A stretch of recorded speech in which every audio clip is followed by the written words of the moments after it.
Purposely got my Judge Judy sweater on today. It's kind of an intense thing, for me. Things you should never say to a judge.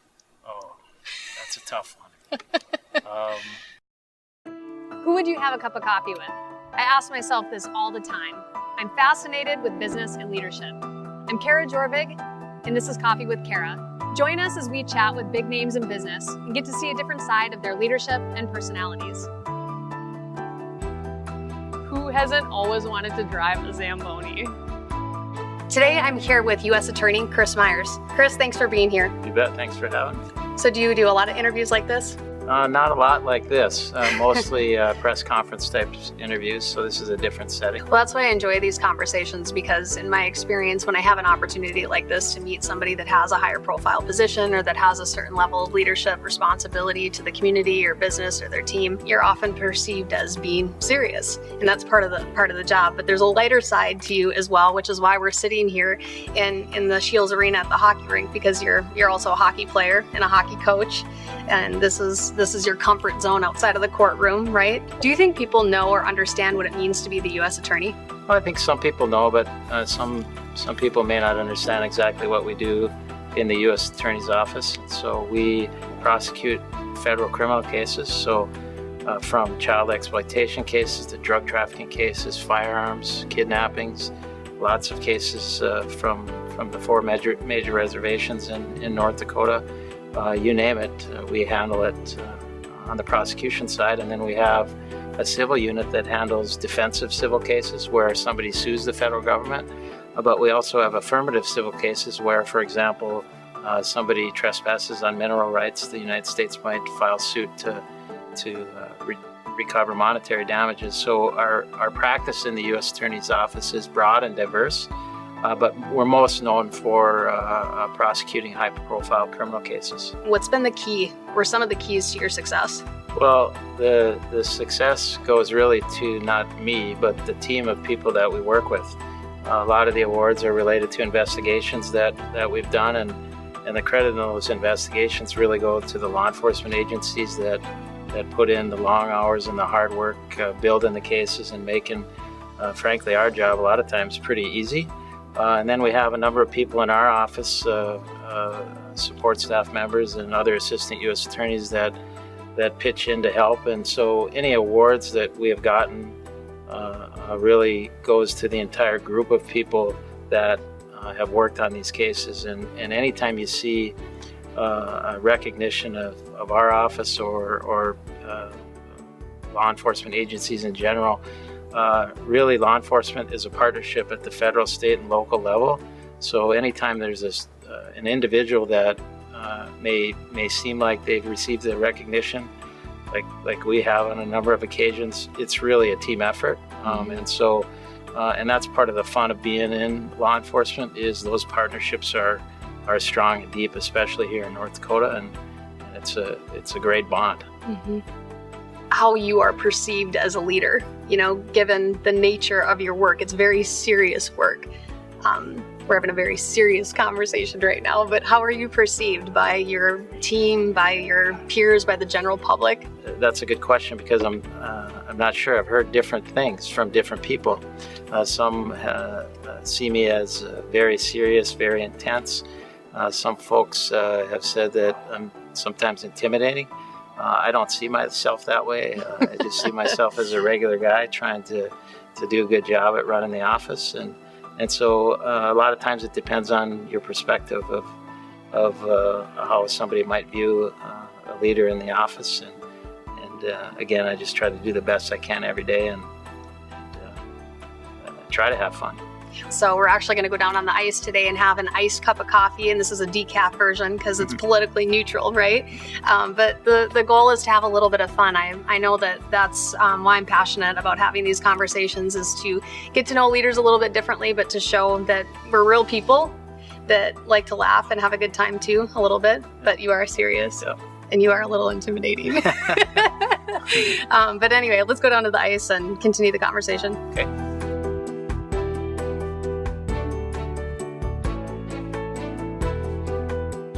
Purposely got my Judge Judy sweater on today for this important interview. Hey Andrew, what are we having today? There. We are having some nitro brewed coffee from 20 Below. This one happens to be from Guatemala. So, Are you a big coffee drinker? I like coffee. I do too. all right, enjoy. Thank you. When you think back to earlier days of your career, did you ever think that you would be where you're at? No, not really. A lot of times I'm sitting at my desk right now and kind of chuckling a little bit that I'm in the role that I am right now, and very lucky and had a lot of help along the way, and it's been a fun ride. But it seems like just yesterday I was starting my first case and really nervous addressing the jury, and it's flown by, and I still get nervous today in the courtroom, and I think most people do. I know you're a brilliant attorney and very well respected, so I think it's fun to just visit with you. Thanks. So we both interview or evaluate, kind of investigate people for a living, or it's part of our leadership roles, but in very different contexts, of course. I thought it'd be fun to play a think fast type game where it's I was going to say Q&A, but it's more me asking questions of you. Are you open to playing think fast? Sure. So I'll ask questions really fast, and then you answer with 1-2 words in 3 seconds or less. Okay. So I'm going to take position here. It's kind of an intense thing, for me. All right. You ready? Are you nervous? I feel like you're used to doing more of the question asking. This will be fine. Okay. All right. 3 words to describe hockey. Fast, aggressive, cold. 3 of your favorite hockey players. My 3 kids, Grayson, Avery, and Camden. But my favorite professional NHL player of all time, Dino Ciccarelli. But I have a question for you. Besides Wayne Gretzky, Mario Lemieux, name 2 of your favorite NHL players. I plead the 5th. I don't know. Next question. Places you want to visit. I'd like to visit Ireland, Australia, and Great Britain. Ways to win. Hard work, play by the rules, Ways to lose. quit, and fear. What are some of the hard lessons that you've learned in managing the office on top of the caseload that you carry? Well, it is an isolating role being the top of an organization, and you have to make tough decisions, and you have to make decisions that a lot of people may be unhappy with, or at least some of the people are. And so, of course, you can't make everybody happy. And I think you learn, along the lines of resilience, I think you learn that you shouldn't strive to make everybody happy. You should strive to make the best decisions for the organization, and then move on and not worry about it, and learn from mistakes as you look back on the decisions. Again, another thing I hear from leaders that talk about the struggles of being liked, or what do people, think of me. Have you ever struggled with likability versus leadership? That's a great question, because I think as people, everybody wants to be liked. And so as you move along in a leadership career, you have to just realize that the goal of a leader is not to be liked, but to be an effective leader. And you can have both at times, but not all the time. I think if everybody likes you all the time, you're probably not doing what you need to do to move an organization forward. But I think it would be disingenuous to say that I didn't hope that everybody liked me. But at the end of the day, really, again, it kind of parallels with the hockey answer, is it's about respect. I hope folks respect the work that I've put in and the decisions that I've made, even though they might not agree with them. Do you have any hurdles that you've had to overcome in order to advance your career? Well, everybody has hurdles and things that may hinder their career moving forward. But I think people, when they are successful, overcome obstacles by simply persistence and hard work. And so everybody has their own story. Everybody has pitfalls in life that they've had to deal with, and those folks that are successful really just put in the hard work and keep at it. And Are you ready for round 2? I am. 2 words to describe a leader. Strong, and ethical. 2 words to describe a mentor. Caring and understanding. Things you should never say to a judge. Oh, that's a tough one. You're wrong. Things you could put in a coffee mug besides coffee. Diet Mountain Dew. Do you do that? I do the do. I do the do. Things you like to do on a weekend. Relax at the lake and catch up on work. Things you like to do in the summer. Well, again, relax at the lake, but I like to play hockey all year round. 3 things that are in the center console of your car. Well, they're all DVDs, and they're kids' DVDs, so we probably have Cars, Duck Dynasty, and 17 Again. Duck Dynasty, I love it. Favorite song. Oh, I have lots of favorite songs. I don't have one particular favorite song. Favorite music group. Again, I like, I mean, this might surprise you, but depending on the day, I like country and I like heavy metal. It just depends. I do like Iron Maiden from time to time. Things that you think of when you get up in the morning and prepare for work. I'm looking at the to-do list and figuring out what I can get done that day. One of my values is healthy leadership. What does healthy leadership mean to you? Well, healthy leadership can mean a number of different things. To me, one of our primary goals is focusing in on the health of the office. And so healthy leadership will be focusing on that particular goal. To me, it's making sure that when we make decisions, we're looking at the office as a whole to make sure that the organization is healthy. But that would include the leadership team as well. Something that can factor into healthy leadership is, the concept of work-life balance, something that we all struggle with within our office, and everybody works way too much. We've tried to slow things down, and that's just the nature of the people that we have. They're really hard workers, really good at what they do, and so I think as leaders and creating a culture of healthy leadership, it's giving the people the opportunity to slow down, and whether they exercise that opportunity is up to them. That's a good point. There are some folks that are just racehorses, and no matter how much you pull back the reins, they're going to keep going. And that's just the nature of some people's personalities.